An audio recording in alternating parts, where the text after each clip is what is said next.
जी नाज़रीन, डॉक्टर ताहा नज़ीर आपसे मुखातिब है। मैं आपको अपने प्लेटफॉर्म पे खुशामदीद कहता हूँ। नाज़रीन, दुनिया में कई तरह के कवानीन हैं, वो चाहे इनफरादी सतह पे हों, इज्तिमाई सतह पे हों, मुल्क की सतह के हों या इंटरनेशनल लॉ हों। ये सारे कवानीन, ये दस्तूर, आइन, इनके मुख्तलिफ़ किस्म के दर्जात हैं, मुख्तलिफ़ कैटेगरीज़ हैं। आज हम उन्हीं कैटेगरी की बात करेंगे और उनके खदो हाल बयान करने की कोशिश करेंगे। जिन कौमों में, जिन मुल्कों में दस्तूर और आइन की बालादस्ती होती है, तो दुनिया की कोई ताकत उन्हें आगे बढ़ने से नहीं बचा सकती। जिन ख़ानदान में, जिन कबीलों में, जिन इलाक़ों में इंसाफ होता है, वहाँ पे अल्लाह की बरकतें भी नाज़िल होती हैं। नाज़रीन, हम रोज़मर्रा ज़िंदगी में देखते हैं कि कवानीन की इंसानी ज़िंदगी में बड़ी अहमियत है। वो चाहे इनफरादी सतह के कवानीन हों, चाहे मुल्की सतह के हों और चाहे इंटरनेशनल लॉ हों, इनकी इंसानी ज़िंदगी में या इंसानी माशरे के अंदर बहुत ज़्यादा अहमियत है। ये कवानीन कहाँ से आते हैं, ये किस बला का नाम है और इनकी इतनी अहमियत क्यों है इंसानी ज़िंदगी में, माशरे में और दुनिया में? हमने आपकी आसानी के लिए और अपनी बात को ज़्यादा बेहतर अंदाज में बयान करने के लिए इन कवानीन को 4 मुख्तलिफ़ कैटेगरी में डिवाइड किया है। ये कौन सी 4 कैटेगरीज़ हैं? ये एक अल्लाह का कानून है, दूसरा रियासती और मुल्की कानून है, तीसरा जो मुख्तलिफ़ ख़ानदान, कबाइल अपने निज़ाम को चलाने के लिए कवानीन बना लेते हैं, और आखिरी दर्जे का कानून है जो इनफरादी हैसियत का है। वो चाहे बच्चा हो, बूढ़ा हो, जवान हो, औरत हो, मर्द हो, वो अपनी ज़िंदगी के लिए, अपनी ज़िंदगी को बेहतर अंदाज में गुजारने के लिए मुख्तलिफ़ असूल और ज़वाबित बना लेते हैं, लेकिन उनका मुल्क से, कानून से, अक़ीदे से, मज़हब से कोई ताल्लुक़ नहीं होता। उसकी अपनी ज़िंदगी है, अल्लाह ने उसे आज़ाद और ख़ुद मुख्तार पैदा किया है, तो वो अपनी ज़िंदगी को अपनी मर्ज़ी से गुजारने के लिए ज़ाती और शख़सी सतह पे कई सारे ऐसे कवानीन अपना लेता है, जिससे उसकी अपनी इनर सेटिस्फेक्शन होती है। पहला जो कानून है, जिसे हम अल्लाह का कानून कहते हैं, ये अल्लाह ने हमारी तख्लीक के साथ ही हमें दे दिया। जिस तरह से कोई नई डिवाइस आती है, कोई नया इक्विपमेंट मार्केट में आता है, तो उसका सॉफ्टवेयर भी साथ आ जाता है। उसकी ऐप भी हम गूगल स्टोर से या और जितने भी प्लेटफॉर्म हैं, बिजनेसेस हैं, उनसे डाउनलोड करके, उसका ड्राइवर डाउनलोड करके हम उसको फंक्शनल करते हैं। तो इसी तरह इंसान की जब तख्लीक हुई, तो अल्लाह पाक ने हमारे लिए एक प्रोटोकॉल डिज़ाइन किया, हमारे लिए हमें दस्तूर हयात दिया, हमें शरीयत दी। सबसे पहले नबी बाबा आदम को एक तरीके हयात दिया, तर्ज ज़िंदगी दिया कि इन कवानीन के मुताबिक आपने ज़िंदगी को बसर करना है। इस तरह दुनिया में जितने नबी आए, उन्होंने किसी न किसी शरीयत को फॉलो किया। तो हज़रत मूसा अलैहिस्सलाम की कौम ने, जिन्हें हम ज्यूज़ कहते हैं, उन्होंने तोरा को या तौरात को फॉलो किया। इसी तरह ईसा अलैहिस्सलाम की कौम ने, जिन्हें हम ईसाई कहते हैं, वो अंजील को फॉलो करते हैं। आखिरी नबी हमारे नबी सल्लल्लाहु अलैहि वसल्लम, क्योंकि कुरान आया उन पे, ये आखिरी शरीयत है, ये आखिरी कानून है जो दुनिया में आया है और ये रहेगा। इसके बाद सिर्फ क़यामत ही है, इसके बाद कोई और शरीयत और कानून नहीं आना।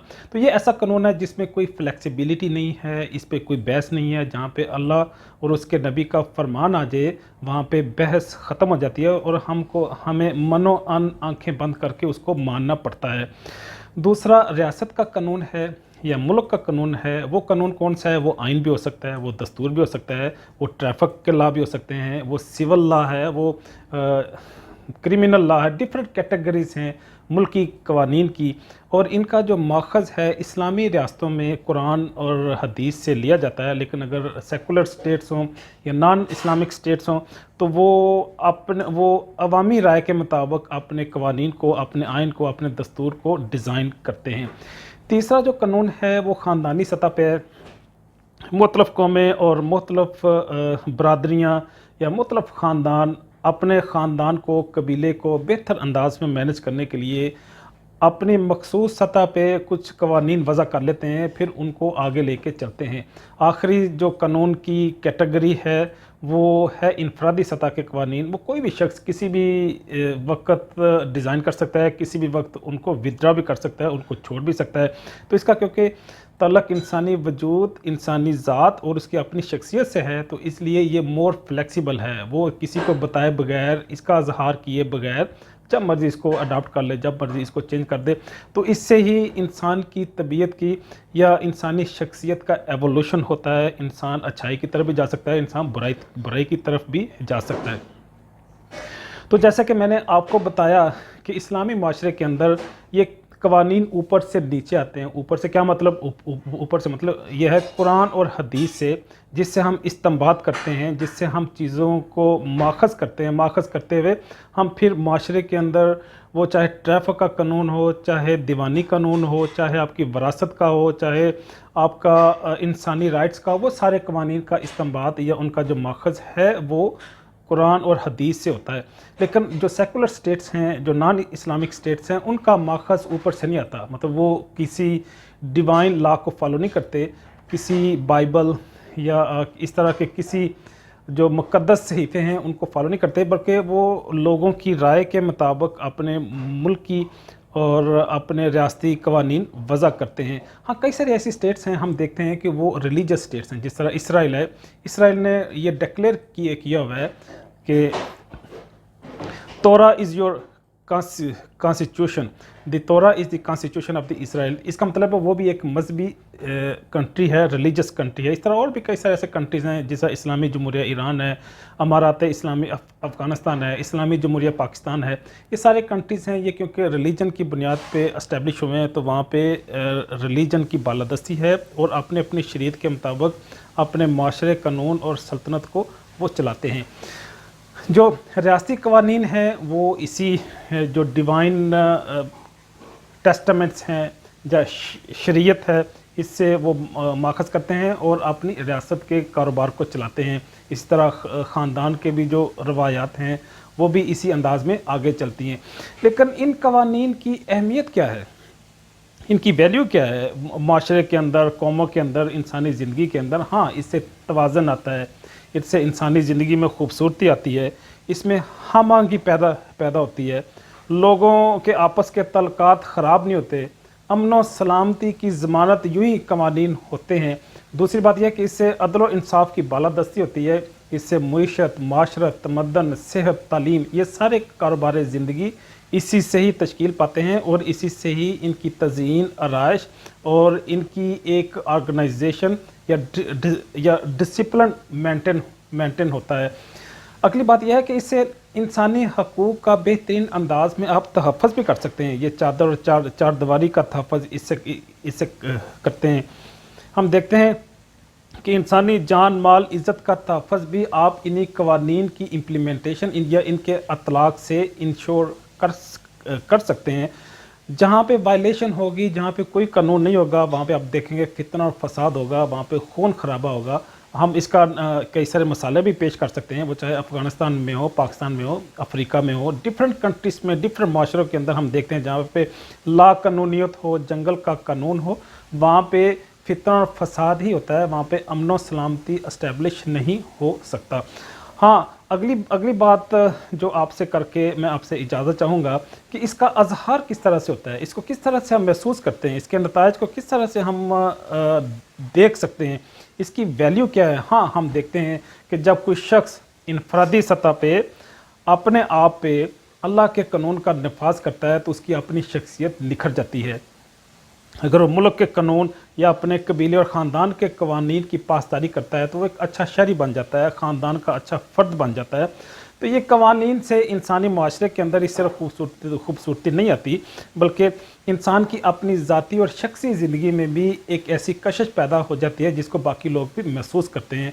हम देखते हैं कि अल्लाह के नबी ने फरमाया कि अक्ल की कुल जो है वो खौफ खुदा है। अगर अल्लाह के खौफ की बुनियाद पे आप बुराइयों को करना छोड़ दें तो ये सबसे आला और सबसे बेहतरीन महर्रक है जिससे इंसान की शख्सियत तश्कील पाती है। हम देखते हैं कि अल्लाह पाक फरमाते हैं कि मैं मोमन का हाथ बन जाता हूँ, उसकी आंखें बन जाता हूँ, उसके कान बन जाता हूँ। इसका मतलब ये है कि वो मेरे दीन में या मेरे जो मैंने शरीयत जो नाज़ल की है उसकी अपनी ज़ात के अंदर इस कदर इन्फोर्समेंट करता है कि वो अल्लाह के रंग में रंग जाता है। तो उसका बोलना, उसका सुनना, हर चीज़ क्योंकि शरीयत और हदूदुल्लाह के अंदर होती है, तो इसी वजह से वो अल्लाह पाक का दुनिया के अंदर बेहतरीन नुमाइंदा बन जाता है।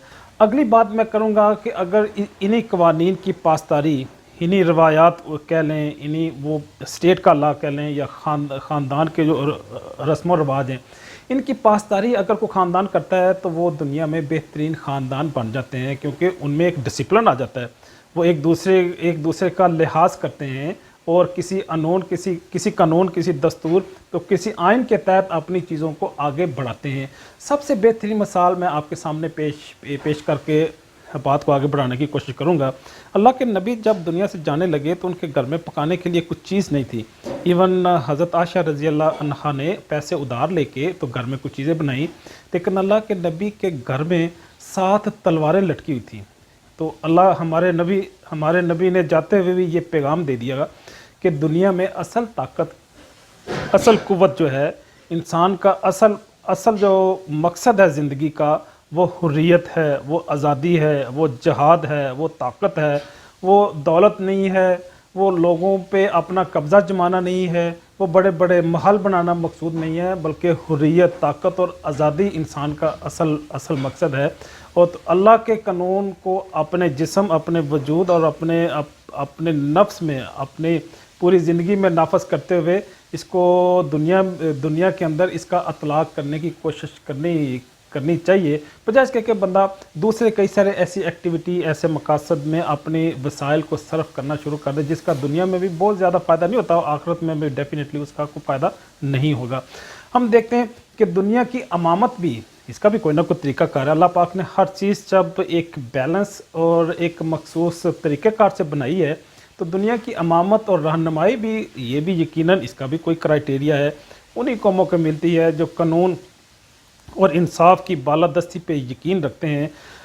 اللہ پاک ظلم کو برداشت نہیں کرتا، ظلم کی حکمرانی کو برداشت نہیں کرتا، وہ اور کئی ساری ایسی غلطیوں کو، برائیوں کو تو برداشت کر سکتا ہے، لیکن اللہ کی سنت ہے کہ وہ ظلم کو برداشت نہیں کرتا، وہ بڑی جلدی دنیا سے چھٹ جاتا ہے، اور اس کا نظارہ ہم مختلف انداز میں دنیا کے مختلف حصوں میں دیکھتے بھی ہیں۔ ہم دیکھتے ہیں کہ اللہ کے نبی نے صرف اعلان ہی کیا تھا نبوت کا کہ مجھ پہ جبریل امین آئے ہیں، اور وہ جب غار حرا سے واپس آئے تو حضرت خدیجہ رضی اللہ عنہا انہیں ورقہ بن نوفل کے پاس لے گئے، تو انہوں نے کہا تھا کہ وہ کیسا وقت ہوگا کہ جب مکہ کے لوگ تجھے مکہ سے نکال دیں گے۔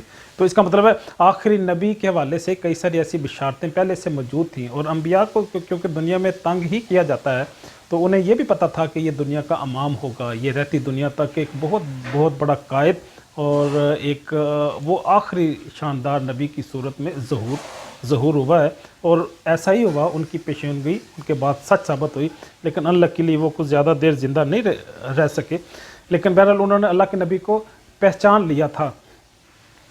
ایران کا ایک سپر سلار تھا، لوکل کمانڈر تھا، اس نے حضرت عمر رضی اللہ عنہ کے والد سے کہا تھا کہ عمر میرا کلیجہ لے گیا، یہ بدھوں کو تہذیب سکھا گیا۔ بدھوں کو تہذیب سکھانے کا مطلب یہ تھا کہ یہ لوگ جو بات کرتے ہیں پورا کرتے ہیں، جو وعدہ کرتے ہیں اس کو پورا کرتے ہیں، کہ ان کو سلیقہ دے گیا، ان کو تہذیب سکھا گیا۔ اسے نہیں پتا تھا کہ یہ عمر نہیں، یہ اللہ کے نبی نے دیا ہے، اور یہ اسلام نے انہیں یہ عقائد دیے ہیں۔ ان کی شخصیت میں جو خوبصورتی اسے محسوس ہوئی ہے وہ اسلام کی بدولت آئی ہے، اسلام کی نسبت سے آئی ہے۔ تو اگر یہ قوانین انسانی زندگی سے نکل جائیں، کسی ملک میں نہ ہوں، کسی معاشرے سے ہم اس کو بے دخل کر دیں، تو وہی معاشرہ، وہی قوم جنگلی بن جائیں گے، وہ معاشرہ جنگل کا معاشرہ بن جائے گا، وہاں پہ امن و سلامتی کبھی نہیں آ سکتا، لوگ آپس میں لڑیں گے، فتنہ فساد برپا ہوگا۔ تو اسی لیے جب اندھیرا ہو، اجالا آتا ہے، تو اندھیرا آٹومیٹیکلی وہاں سے ڈس اپیئر ہو جاتا ہے، اور اللہ کے نبی نے بھی جو دعا کرتے تھے کہ ربی زدنی علما، کہ اللہ پاک میرے علم میں اضافہ فرما۔ تو یہ علم اصل میں انسان کو انسان بناتا ہے، یہ قوانین اور یہ دستور اور آئین کی پاسداری سکھاتا ہے، اس کی زندگی اور شخصیت میں خوبصورتی لے کے آتا ہے۔ اگر علم نہ ہو تو ہم ان کی ویلیو کو نہیں سمجھ سکتے۔ علم ہی کی وجہ سے خوف خدا آتا ہے، خوف خدا کی بنیاد پہ ہی انسان برائیوں کو اوائڈ کرتا ہے۔ تو اس کا مطلب ہے یہی علم ہے یہی روشنی ہے جو انسانی زندگی اور معاشرے ملکوں کو خوبصورت بناتا ہے۔ ہمارے نبی بھی اسی منصب اسی مقصد کے لیے دنیا میں آئے تھے، جنہوں نے فرمایا انما انا بعثت معلم۔ دنیا کا ہر کام کرنے کے باوجود انہوں نے اپنے لیے جو منصب اپنی حیثیت پسند کی وہ استاد کی حیثیت سے اپنے آپ کو ڈسکرائب کیا۔ اسی پیغام کے ساتھ ڈاکٹر طاہر نذیر آپ سے اجازت چاہتا ہے۔ ملتے ہیں زندگی کے کسی نئے موڑ میں نئے عنوان کے ساتھ، تب تک کے لیے اللہ حافظ۔